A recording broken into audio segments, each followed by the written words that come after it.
حرم شریف خانه کعبه کې د رمضان لومړنو 10 ورځو کې یو ډیر غټ ریکارډ جوړ شوی دی. ریکارډ دا جوړ شوی دی چې 25 میلیونه خلک چې کوم دي هغه حرم شریف ته د رمضان لومړنو 10 ورځو کې انټر شوي دي.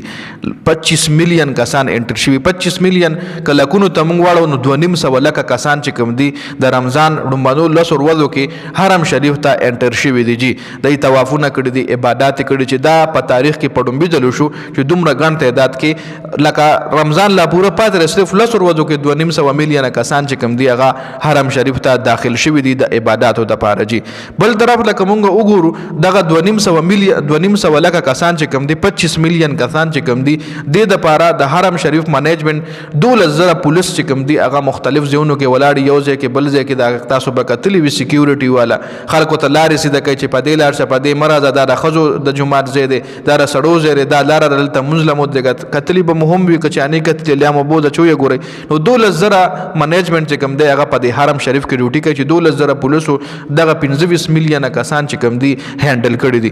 بل 4,000 چې کوم د صفایي چې کوم کسان 4,000 دی هغه چې هغه 15 وخته صفایي کوي په حرم شریف کې. 4,000 صفایي والا خلک چې کوم دي چې کوم صفایي کوي دغه ځکه 4,000 سټاف دی. جی هغه 15 وخته په حرم شریف کې صفایي کوي. نو دا په رمضان لومړنو 10 ورځو کې یو غټ ریکارډ جوړ شوی دی چې 25 میلیونه کسان حرم شریف ته داخل شوي دي.